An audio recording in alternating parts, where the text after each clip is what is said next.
Your Highness, my mind is made up. On the 8th of next month, I will take Rou'er into the residence as a secondary wife.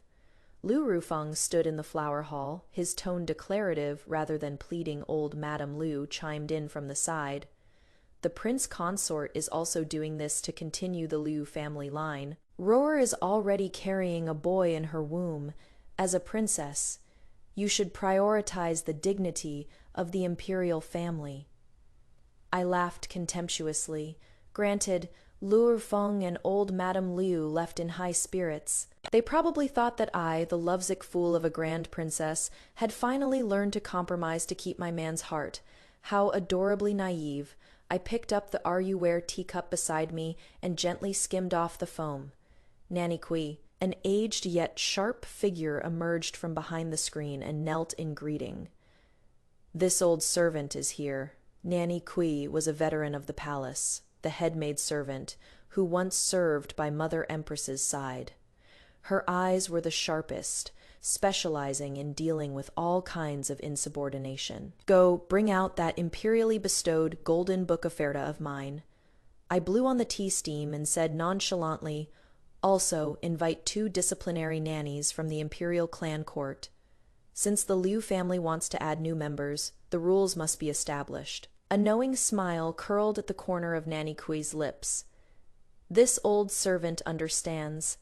I will make sure the entire Liu household knows what boundless imperial grace means. That night, for the first time ever, Liu Rufeng stayed in the main courtyard. He tried to hold my hand and said tenderly, "Zhao Zhao, I knew you would be the most understanding. Don't worry. Rou'er has a gentle temperament. After she enters the manor, she will surely respect you as the head lady." Zhao Zhao is my childhood name, besides Father Emperor and Mother Empress. Only he dared to call me that. I used to think it was romantic, a sign of love between husband and wife. Now hearing it, I only feel disgusted. I quietly withdrew my hand and looked at him with a half smile. The prince consort is tired. Get some rest early. After all, starting tomorrow, life in this manor is going to change. Liu Rufeng thought I was just throwing a little tantrum and fell asleep without a care. He never dreamed that this sleep would be the last peaceful sleep of his life. The next day, at the hour of yin before dawn, the Liu mother and son were still in their dreams when they were startled awake by urgent gong sounds. Get up, get up! It is time to pay respects to Her Highness. The palace etiquette nanny had a booming voice. Leading several burly servant women, she kicked open old Madame Liu's door directly. Old Madame Liu was so startled she rolled off the bed. With her hair disheveled, she cursed. Outrageous! Outrageous! Whose rules are these? I am the princess's mother-in-law. I want to sleep. The etiquette nanny sneered coldly, and her discipline ruler slapped on the table with a smack. Mother-in-law, old madam must be confused. In Great Zhou, there is first sovereign and subject, then father and son. Her Highness is the sovereign, and you are the subjects. When a subject meets their lord, they must perform the kneeling ceremony. Pay respects morning and evening, rain or shine. Her Highness was merciful before and exempted you from these rules, so you forgot your own place. Starting today, we follow palace regulations. Half an hour later, Liu Rufeng and old Madame Liu knelt outside my bedchamber, disheveled. The early winter wind cut across the face like a knife. I lay on the canopy bed lined with warm jade, listening to the commotion outside through the thick cloud brocade curtains. Nanny Kui asked softly from the side, "Your Highness, they've been kneeling for half an hour now. Old Madame Liu seems to have fainted." I turned over and let out a lazy yawn. Fainted? Then splash her awake. Since she wants to use her seniority to pressure this princess, let her understand who the real authority is in this princess's residence. Old Madame Liu's miserable scream came from outside the door.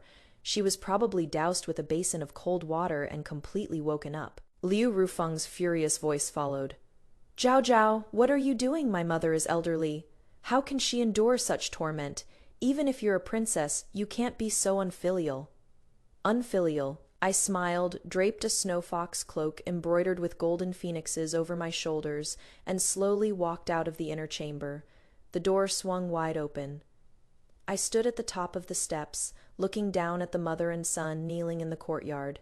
They were in a sorry state, soaking wet, trembling from the cold, while I, dressed in fine silk adorned with jewels, was like a goddess.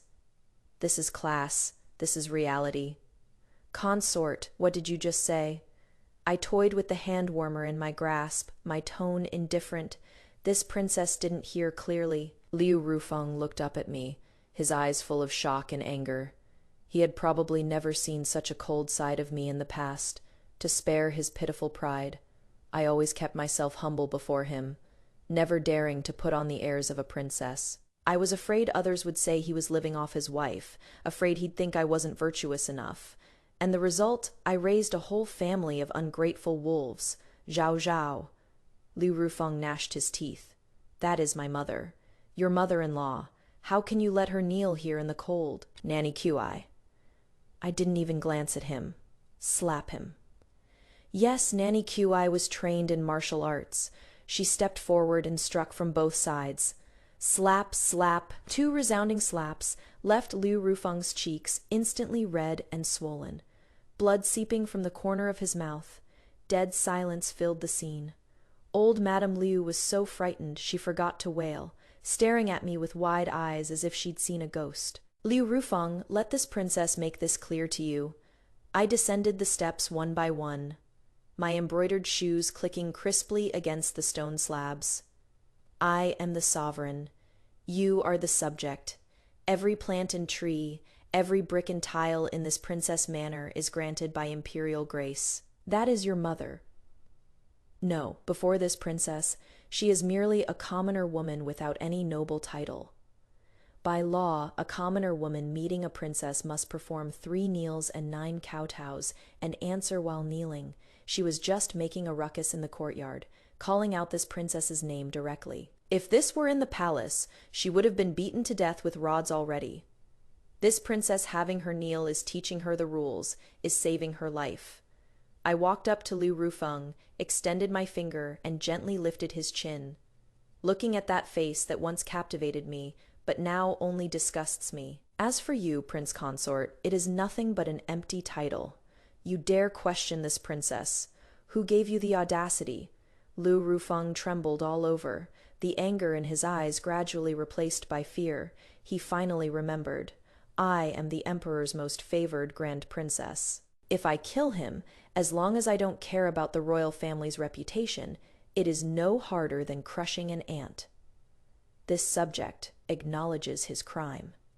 He lowered his head, his voice hoarse and humiliated. I smiled with satisfaction. Since you acknowledge your crime, then kneel for 2 full hours, not a moment less. You are not allowed to get up. After all, in a few days you'll be welcoming that secondary wife into the household. If you don't even understand these basic rules, how will you teach the newcomer? The Liu mother and son knelt for the full 2 hours. When they carried her back, old Madame Liu's legs had already gone stiff, and Liu Rufeng's face was deathly pale. He even took leave from the morning court. But I didn't give them a chance to catch their breath. On the 3rd day, Liu Rufeng forced himself to come to the study to find me. He'd learned his lesson. Upon entering, he first bowed respectfully before daring to speak. Your Highness, about Rou'er entering our household on the 8th, he probed. I was thinking, since it is a happy occasion after all, shouldn't we set up a few tables and invite some friends and relatives to celebrate? Before this, he had even prepared a long guest list, including court colleagues, as well as those so-called literati poet friends of his. He wanted to use taking a concubine to announce to the world that he, Liu Rufeng, had reasserted his authority as husband, that even the grand princess had acquiesced to him taking a second woman, trying to step on my face to curry favor, dream on. I sat behind the desk, copying a painting of 100 birds paying homage to the phoenix. Hearing this, my brush didn't pause as I said lightly, set up tables. Liu Rufeng, do you have some misunderstanding about the laws of Great Zhou? Taking a concubine is taking. Marrying a wife is marrying. Only when marrying a legal wife can there be the 3 letters and 6 rites, a proper wedding with matchmakers and grand banquets for guests. Taking a concubine. I sneered, finally raising my head to look at him. It is just buying an item to serve the masters. Have you ever seen anyone set up a banquet for buying a maidservant? Liu Rufeng's face stiffened. Rou'er is different. She is from a respectable family and comes from a scholarly household. Respectable family. I interrupted him, casually tossing a booklet that landed in front of him. Pregnant before marriage. Coupling without a matchmaker, you call this a respectable woman. In the countryside, this is called shameless behavior, punishable by drowning in a pig cage. This princess, in consideration of heaven's virtue of cherishing life, permitted her to enter this household. That alone is an immense grace, and you still want to hold a banquet. Are you saying the old men at the censorate have been too idle lately, and you want them to submit a memorial impeaching you for contempt of propriety and disgracing the imperial family? At the mention of the censorate, cold sweat instantly broke out on Liu Rufeng's forehead. For this top scholar, what he cared about most was his reputation and official career. Then, what does your Highness suggest? He asked cautiously. I picked up the brush again, dipped it in vermilion, and dabbed a spot of scarlet on the painting. Since it is taking a concubine, then follow the rules for taking a concubine. No bridal sedan, no wedding dress, no wearing red, a small pink sedan carried in through the side gate. Furthermore, I paused, my gaze sharp as a blade. Since she is entering the princess's residence, she belongs to the princess's residence. Have her sign an indenture contract. From now on, she is the slave, and I am the master. Life or death, reward or punishment, all lie within this princess's whim. Liu Rufeng cried out in shock. An indenture contract. How can this be? Rou'er is a free person. How can she sign such a thing? If she signed an indenture contract, she would become a low-born slave. From then on, her life and death would be in my hands, and even her children would be born as household slaves, forever inferior. I set down my brush and looked at him with a deep gaze. Won't sign. Fine. Then let her give birth outside and raise the child outside. But let me make this clear up front, a child born to a mistress cannot be entered into the family register, cannot take the imperial examinations, and cannot inherit the family estate. The choice is yours. Liu Rufeng stood frozen in place, his face alternating between pale and ashen. Of course he wanted his son to be acknowledged by the family. The Liu family had only one son for 3 generations, and old Madame Liu treasured that unborn grandson more than her own life. If he couldn't be entered into the family register, the child would be as good as crippled from birth. After a long while, he hung his head in defeat. His voice squeezed out through gritted teeth.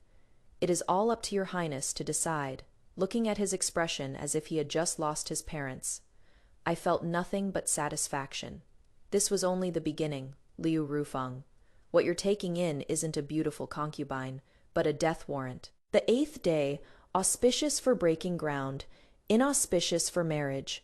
On this day, the capital didn't see the lively spectacle the Liu family had anticipated. The main gate of the princess's residence was tightly shut, without even a single red lantern hung, as imposing as a government office. Only the most remote side gate on the west side quietly opened a crack. A shabby pink sedan chair swayed to a stop at the entrance. This was the lady consort induction ceremony that Liu Rufeng had been longing for Nian entering the residence. No gongs and drums, no guests filling the doorway, not even a string of firecrackers was allowed, because I found it noisy. Liu Rufeng stood at the side gate in ordinary clothes, his face full of humiliation and heartache. The sedan curtain lifted, and a woman in a light turquoise dress stepped out.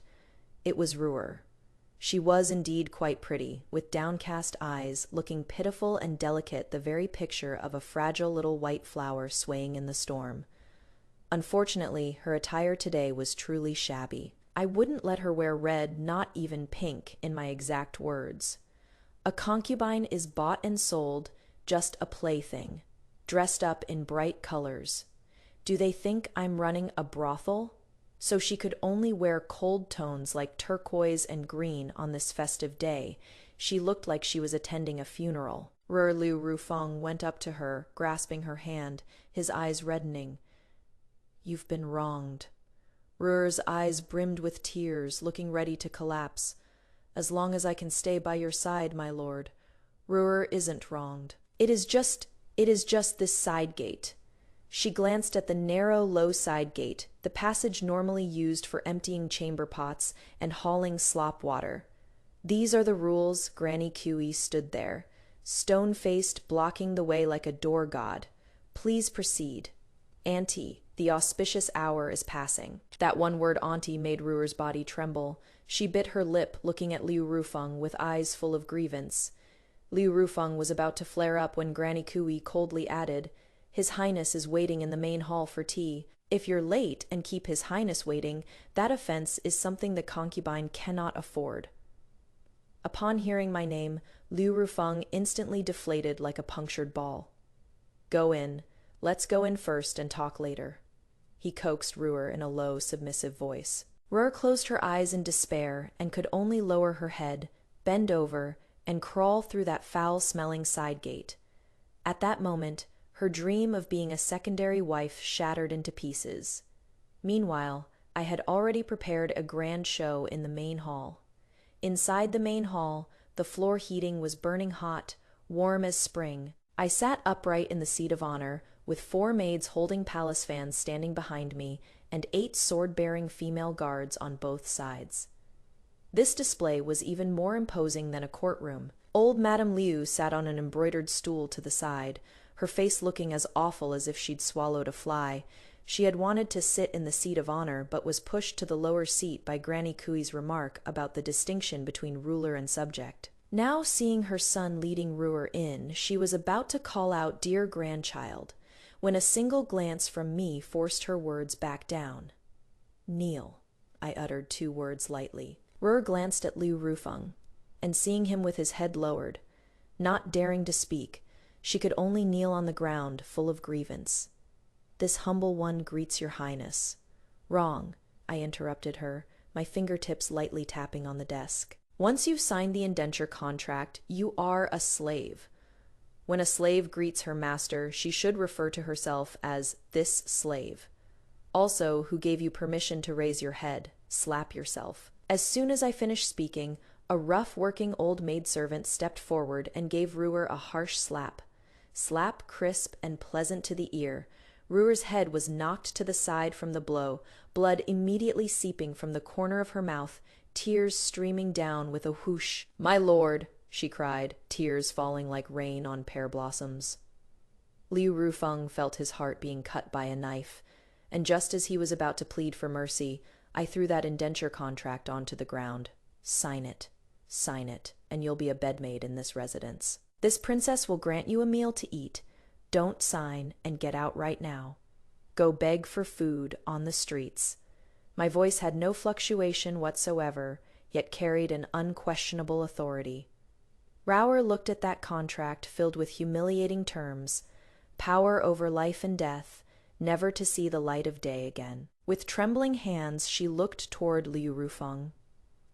Liu Rufeng turned his head away, unable to look at her for his son, for the Liu family's bloodline, for his laughable pride. He silently consented to all of this. Rou'er despaired. With trembling hands, she pressed her handprint onto the contract. In that moment, the red ink pad looked exactly like the blood flowing from her. Now that the contract is formed, we're family. Since you're a servant, then serve your master tea. I waved my hand. Granny Cui walked over carrying a tray with a steaming cup of tea on it. This tea, there is more to it than meets the eye. The water was boiling hot. The cup was thin-walled porcelain. Heat insulation, non-existent. Rou'er knelt on the ground, raised both hands above her head, trembling as she reached for the tea. The moment her fingertips touched the cup, a piercing burn shot through her. She instinctively wanted to pull her hands back. Hold it steady. Granny Cui reminded her with a sinister tone from the side. This is an imperially bestowed teacup. If you break one, selling you wouldn't even cover the cost. Rou'er was so scared her whole body froze, forcing herself to endure the excruciating pain, gripping the bottom of the cup tightly. Her delicate fingers were scalded bright red. She was in so much pain that cold sweat poured down, yet she didn't dare let go, could only crawl forward on her knees toward me. Step by step, this servant presents tea to your Highness. Even her voice was trembling. I didn't take it. I was still leisurely adjusting the embroidery on my sleeve cuffs, as if I hadn't noticed someone kneeling before me at all. 1 breath, 2 breaths, 3 breaths. Time passed bit by bit. Rou'er's hands had gone numb from the scalding, tears falling in large drops onto the carpet. Liu Rufeng watched from the side, eyes nearly splitting with rage. Fists clenched so tight they crackled, but he didn't dare move, because the female guard behind me already had her hand on her sword hilt. Not until Rou'er was about to faint did I finally extend my hand and take the teacup. I didn't drink it. Instead, I flipped my wrist and accidentally splashed the scalding hot tea onto her hand. Ah! Rou'er let out a shrill, miserable scream and collapsed onto the ground. Oops, my hand slipped. I carelessly wiped my hand with a handkerchief, my tone cool. It seems this new maid is unlucky. Can't even hold a cup of tea steady. Since your hand is injured, you won't need to do needlework these few days. I looked at Liu Rufeng beside me, who was so distressed he was about to faint, and smiled, perfect timing. The plum blossoms in the manor's garden need fertilizing. Since you can't do delicate work, go carry manure then. As a servant, you can't just freeload in the manor, right, Prince Consort? Liu Rufeng glared at me, his eyes full of red veins, as if he wanted to devour someone. Zhao Zhao, she is still pregnant. Oh, I forgot. I nodded, as if suddenly enlightened. Then my expression darkened, my voice turning ice cold. So what if she is pregnant? I am of royal blood, and the rules in this manor are law. Since she signed the slave contract, her life belongs to me. The imperial physician said pregnant women should move more. It is good for delivery. Nanny Kui, take her away. Make her scrub the toilet. If it is not clean, she doesn't get to eat. That night, Liu Rufeng didn't come to the main courtyard, nor did he go to the study. He went to the servants' quarters, staying with Rou'er, who had just finished scrubbing the toilet, her hands scalded, crying her heart out. I heard the two of them wept in each other's arms, cursing me as a venomous woman. Curse away. The harsher the curses, the happier I am, because the real punishment has only just begun. Early the next morning, the accountant steward came with a thick stack of ledgers. Your Highness, these are last month's expenses from the Liu family's side. Please review them. I casually flipped through them. Good heavens. Old Madame Liu spent 1,000 taels on tonics and jewelry. Liu Rufeng spent 3,000 taels on ancient books, hosting banquets, and sponsoring poor students, actually buying himself a good reputation. And that Rou'er the residence she set up outside, the maids, her food, clothing, and lodging, were all charged to the Princess Manor's accounts. This Liu Rufeng, using my money to keep a mistress, and still wants me to be the fool footing the bill. Utterly ridiculous. Starting from today. I closed the ledger and said coldly, separate the Liu family's accounts and list them individually. Apart from the prince consort's salary, the Princess Manor will no longer pay them a single coin. All those restaurants, silk shops, and antique stores where they've run up tabs notify every single one. Tell them the Princess Manor has split households. From now on, Lord Liu's debts are his own to settle. The butler was stunned, then bowed and said, yes, this old servant will go handle it right away. I'm going to cut off their supplies. Liu Rufeng was a poor official. His meager salary in a money-burning pit like the capital could barely support himself, let alone that delicate little white flower of a mother and a pregnant mistress that afternoon. Old Madame Liu's bird's nest was cut off. The lunch sent from the kitchen became 2 vegetable dishes with soup and coarse rice. Old Madame Liu flipped the table on the spot. Is this fit for humans to eat? I want bird's nest. I want deer antler. The kitchen steward replied with a fake smile. Old Madam, Her Highness has given orders. The household budget is tight now, and your expenses must be deducted from the prince consort's salary. 1 serving of blood swallow costs 50 taels, but the prince consort's monthly salary is only 45 taels. We really can't afford it. Old Madame Liu was dumbfounded. That evening, Liu Rufeng wanted to get a doctor for Rou'er to treat the burns on her hand. He went to the usual Huichun Hall, but was politely shown out by the shopkeeper. Master Liu, our small shop has thin margins, and we don't do credit. You've accumulated a debt of 500 taels, and the princess's manor said they won't cover your bills anymore. So how about settling the old debts first? Liu Rufeng stood on the street, searched his entire body, and only found a few taels of loose silver. He couldn't even afford a decent burn ointment. His crimson official robe looked particularly ironic in the cold wind. Once he spent money like water, and everyone respectfully called him Prince Consort. Now, without the princess's purse, he was worse than a street ruffian. Returning to the manor, he faced Rou'er crying and whimpering about her pain, and his old mother cursing and complaining about hunger. Liu Rufeng finally understood a truth. Being a kept man wasn't so easy after all, but this wasn't enough.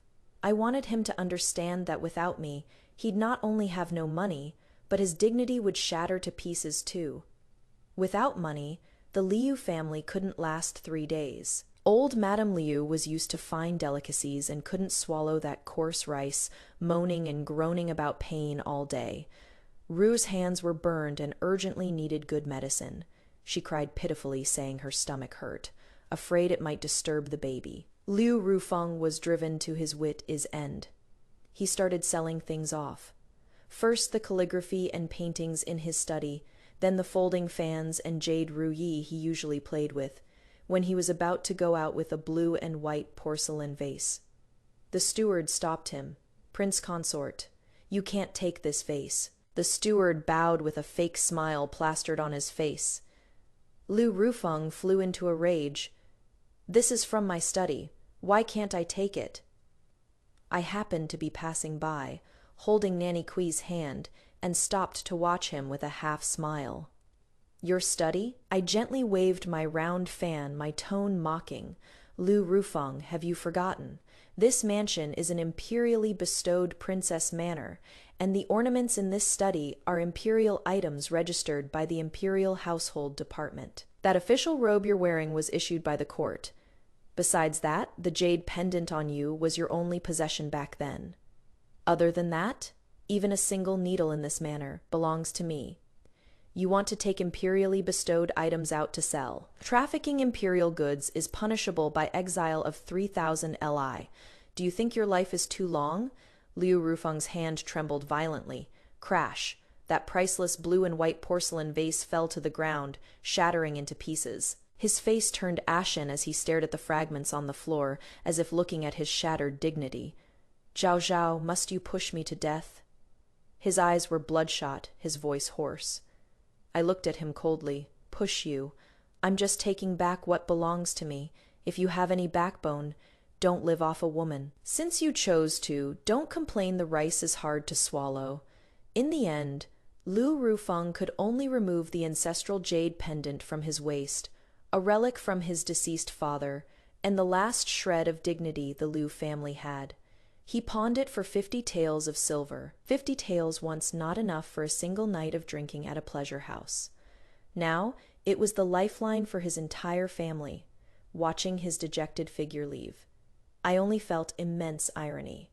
So this is the so-called distinguished Tanhua of the scholarly elite, without imperial power and wealth. He is nothing but a loser who can't even provide for his wife and children. 50 taels of silver was a drop in the bucket for the extravagant Liu mother and son.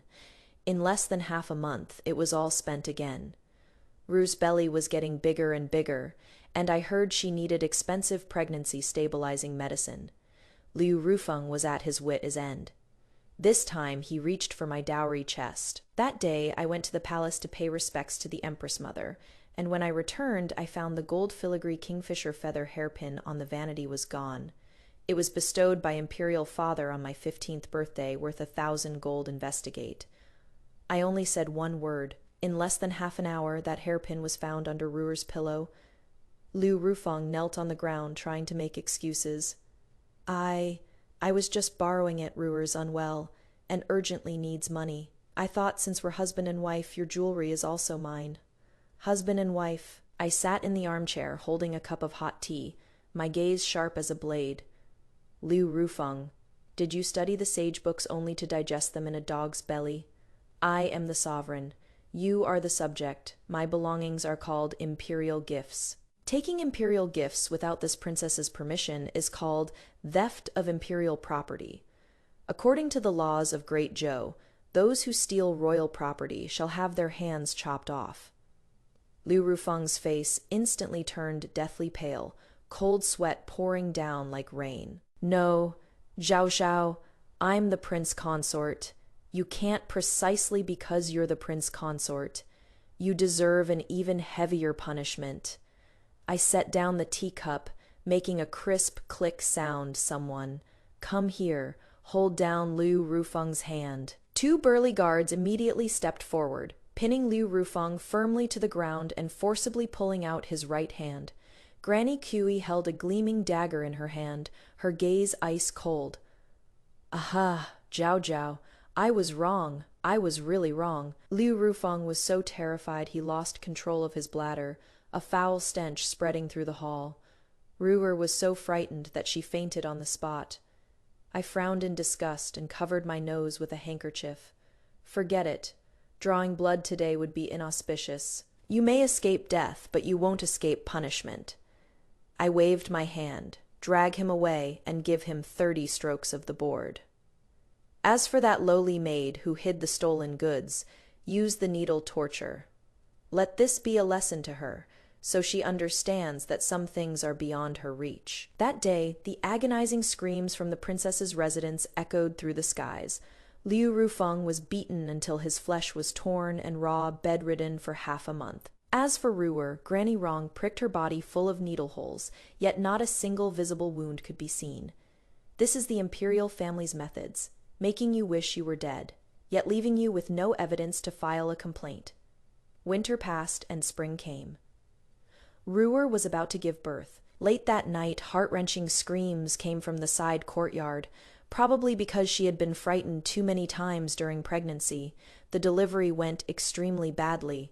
It was a difficult birth. Old Madame Liu paced anxiously in circles around the courtyard, begging me to summon an imperial physician. I was magnanimous. Granted. I sent someone to summon the imperial physician most skilled in childbirth from the palace. However, I only gave the physician one instruction. The child comes first. As for the mother, do what you can. Those who understand know what do what you can't means in the palace. That is no need to care whether she lives or dies. Inside the birthing room, the smell of blood filled the air. Rou'er's screams were shrill, each one weaker than the last. The imperial physician came out, hands covered in blood, and knelt down.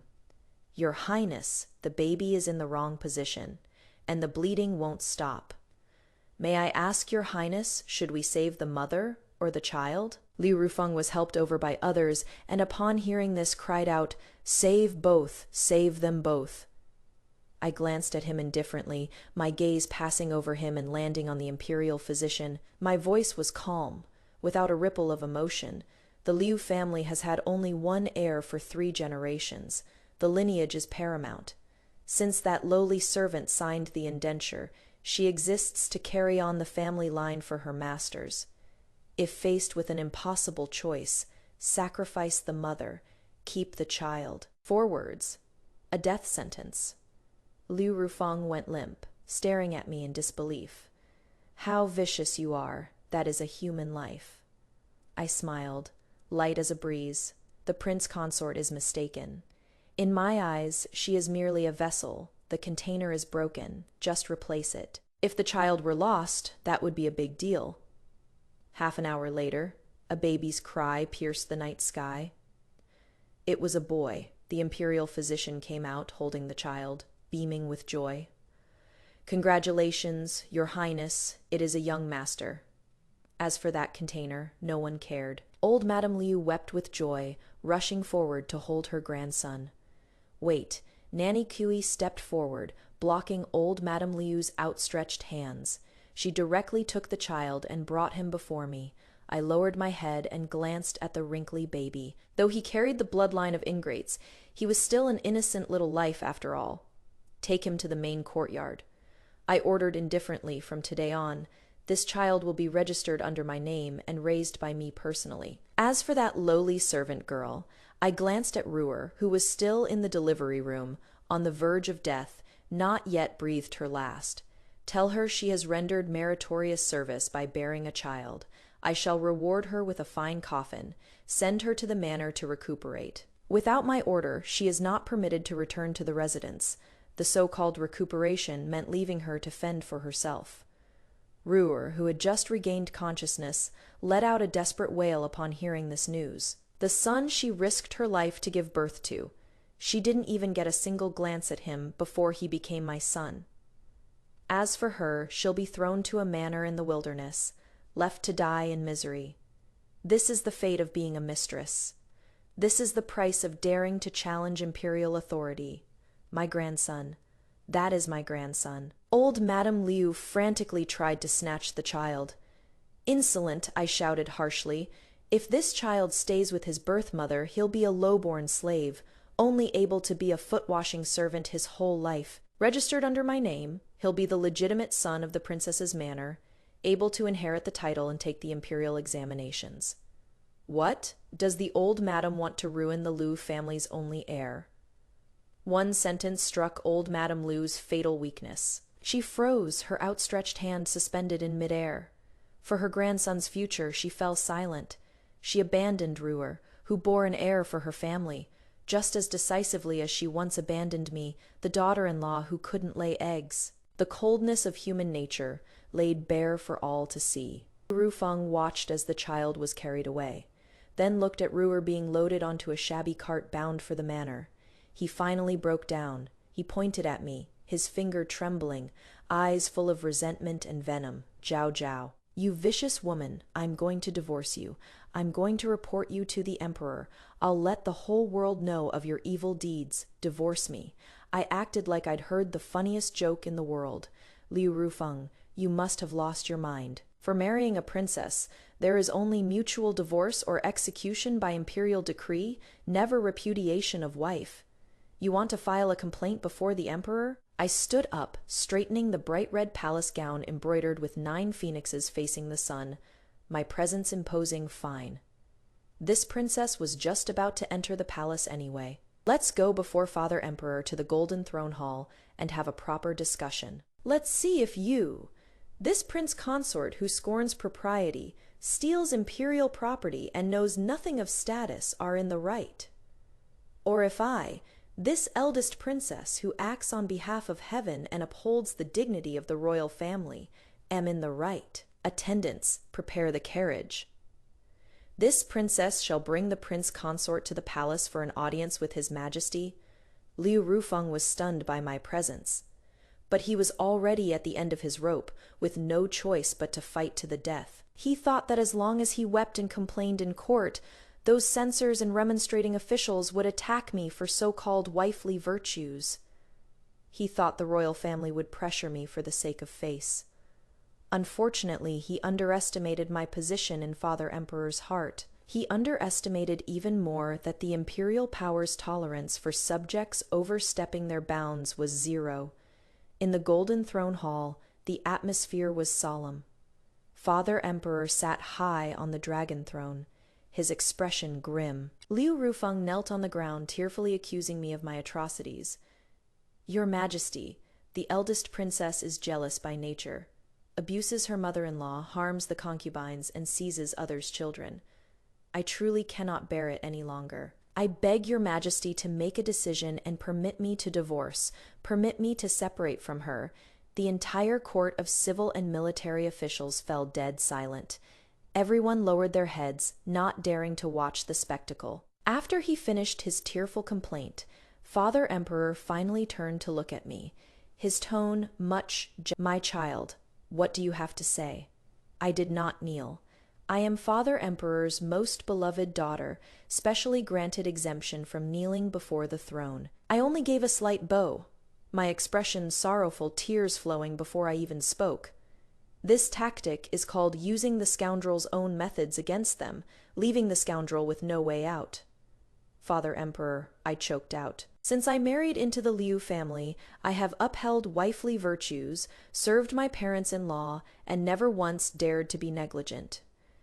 When the prince consort wanted to take a concubine, I agreed.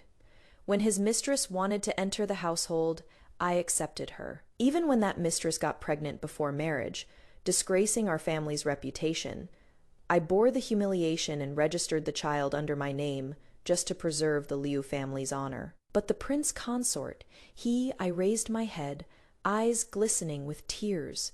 Yet every word struck at the heart. He disdains me for not being gentle enough, disdains the strict rules of the imperial family. He used my dowry to support his mistress, and even stole the hairpin bestowed by Father Emperor to sell it. That was Father Emperor's love and care for me, yet he trampled on it, so it matters not if I suffer some grievances. But this is contempt for imperial grace. This is not taking Father Emperor seriously at all. Bang! Father Emperor slammed his palm on the dragon desk, flying into a rage. What a Liu Rufeng! I married my most beloved daughter to you, gave you wealth and glory, and this is how you repay me. Stealing imperially bestowed items. Showing contempt for imperial authority, do you not want this head of yours any more?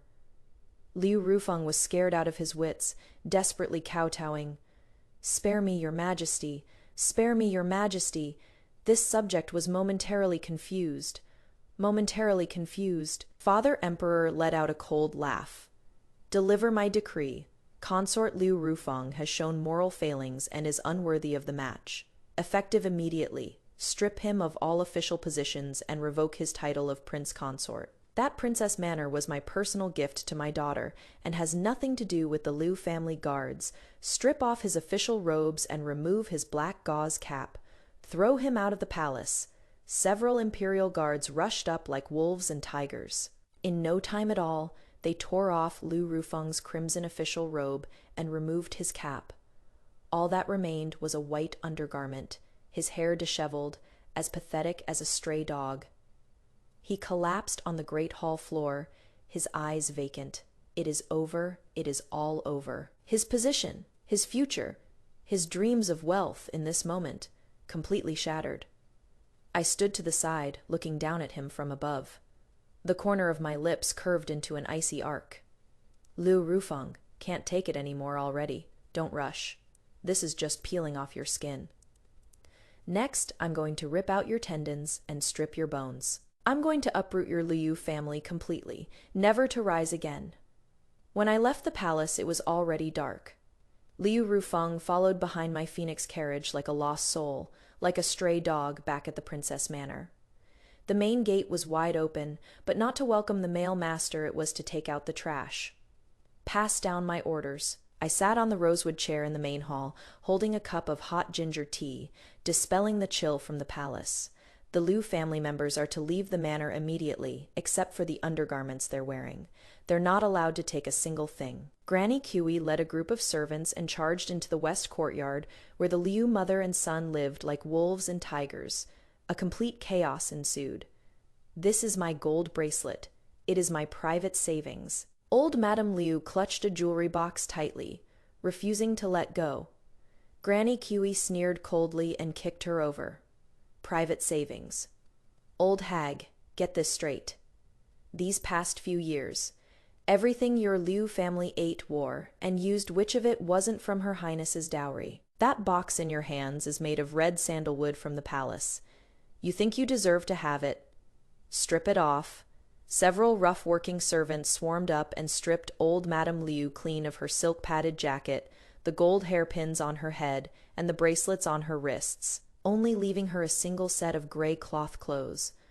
On the other side, Liu Rufeng was also held up by two servants and thrown out the main gate. Zhao Zhao, you can't be this heartless, he roared outside the gate, pounding on the vermilion doors. I'm the child's father. This is my home. I stood inside the gate, speaking through the crack, my voice cold and thin. Your home, the plaque above this gate, reads, Grand Princess's Manor, not Liu Manor. Your home is in the slums on the west side of the city, in that drafty, broken-down temple anywhere. But here, get lost. If you dare make any more noise, you'll be charged with trespassing on royal grounds and killed on sight. The pounding on the gate outside stopped abruptly. That was the fear of death. That night, the first snow of the season fell on the capital. Liu Rufeng carried the half-frozen old Madame Liu on his back, staggering off into the darkness. Miserable. This is just the beginning. Liu Rufeng thought that without his position, without a house, he at least still had his clan. The Liu family was a fairly well-known clan in the outskirts of the capital, with several hundred mu of ancestral land, he figured. Even if he had to go back and farm, he could scrape by. Too bad I won't give him that chance. Early the next morning, the patriarch of the Liu clan was kneeling in the flower hall of the princess's manor. He was a smart man. The moment he heard Liu Rufeng had been stripped of his position, he knew what choice to make. Long live your highness. Long live, long live. The clan leader kowtowed frantically, his forehead already bruised from hitting the ground. This humble commoner has heard that the scoundrel Liu Rufeng actually dared to offend the imperial presence. Such treason is unforgivable. The Liu clan would never dare shelter such a treacherous rebel. I picked up my teacup and gently blew away the floating foam. The clan leader understands righteousness. Well, I am most pleased. However, Liu Rufeng is after all recorded in the clan genealogy. If in the future he goes around swindling people using the Liu family's name, implicating the prospects of the clan's young ones, the clan leader's whole body trembled as he immediately understood my meaning. Rest assured, your highness. This humble commoner will return at once to open the ancestral hall and bring out the genealogy. Liu Rufeng's branch has shown no private virtue, defied their superiors, and disgraced the family name. Effective immediately, they shall be struck from the genealogy and expelled from the clan. After death, they shall not enter the ancestral tomb. In life, they shall not enter the ancestral hall. He and our Liu family shall have no connection whatsoever. I nodded with satisfaction. Very good. I recall the Liu family still has a few young men preparing for the imperial examinations. If this matter is handled well, I shall put in a few good words for them before the director of the Imperial Academy. The clan leader was overjoyed, kowtowing repeatedly to express his gratitude.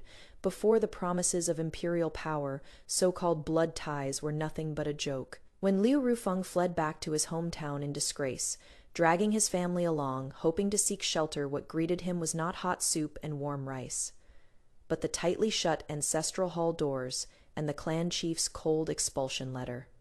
Get out. The Liu family has no place for a disloyal and unfilial beast like you. At that moment, Liu Rufeng knelt in the snow, completely becoming a rootless duckweed. With nowhere else to turn, Liu Rufeng could only take his old mother to seek refuge with Rou'er at the farmstead. That was their last place to stay. Although I had sent Rou'er to the farmstead, at least there was still a place to shelter from the wind and rain. However, for a poor couple, everything becomes sorrowful.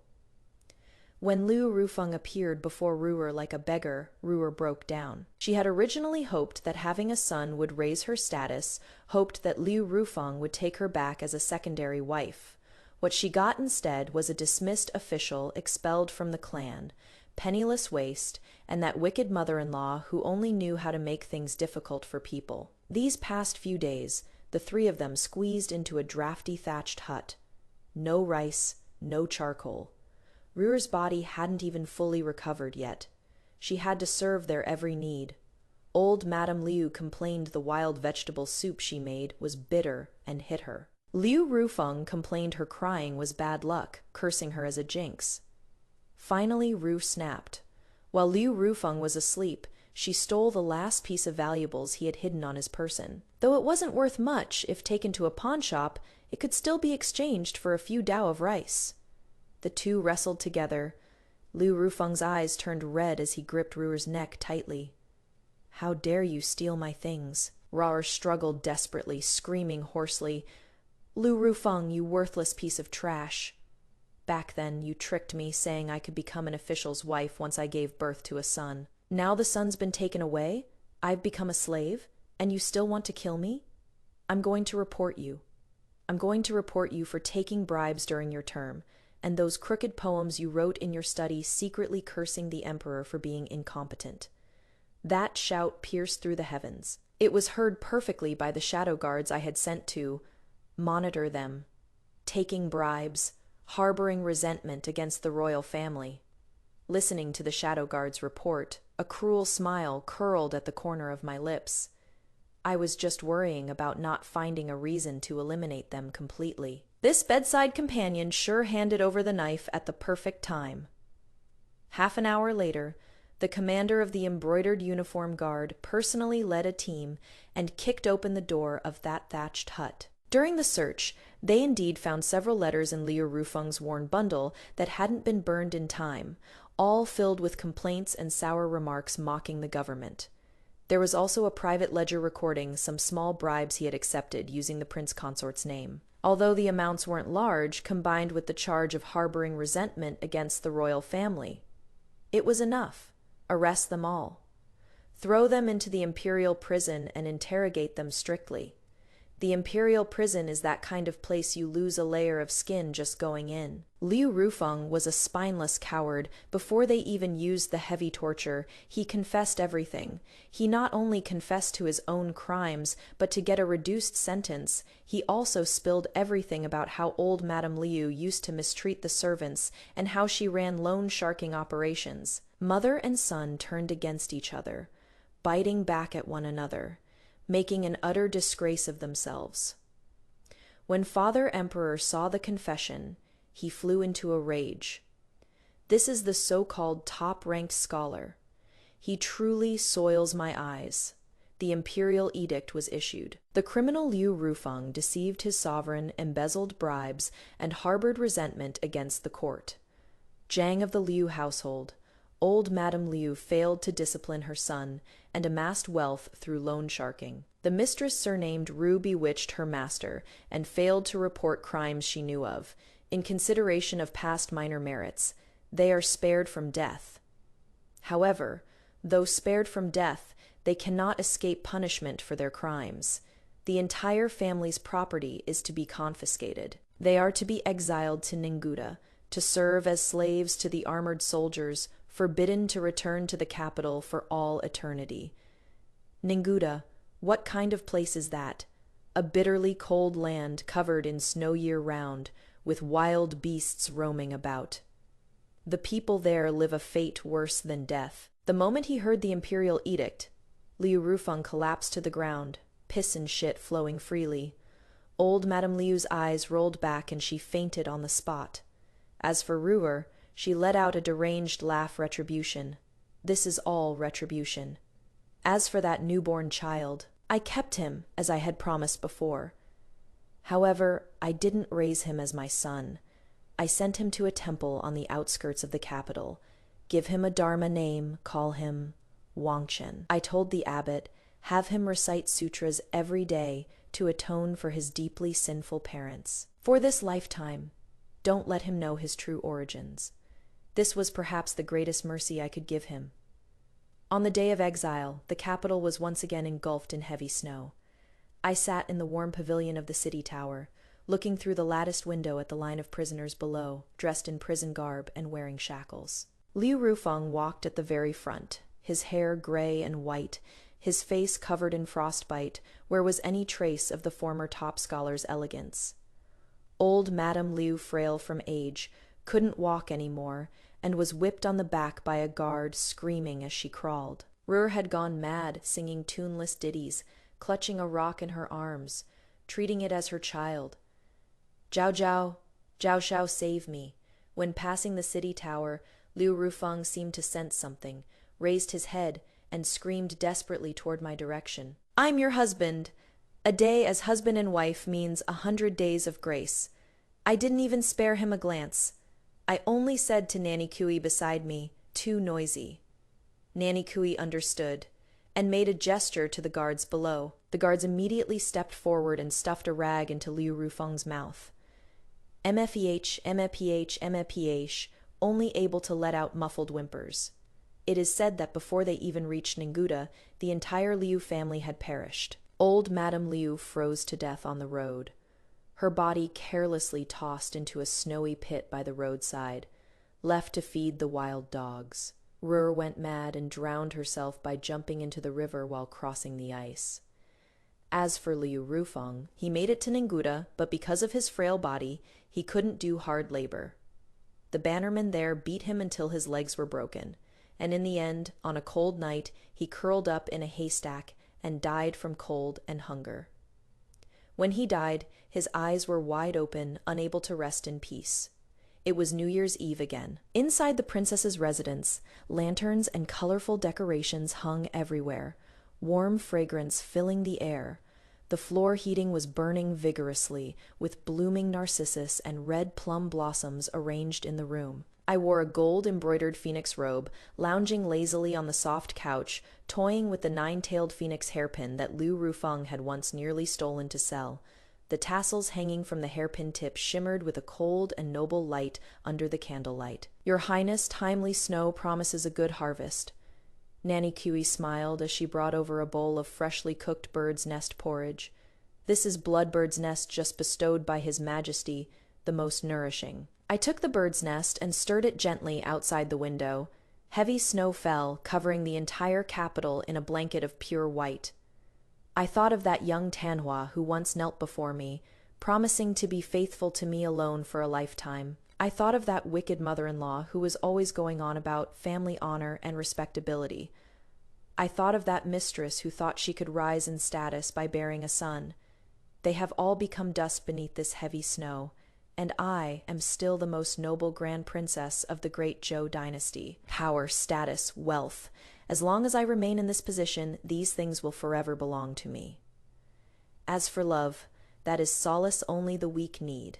The strong only need submission, Nanny Kui. I gazed at the red plum tree outside the window, standing proud against the frost and snow, and smiled faintly. Go pick a few branches of plum blossoms. This snowy scenery is lovely, but some people will never see it again. Put these plum blossoms in a vase. This princess wishes to properly admire this clean and pure kingdom.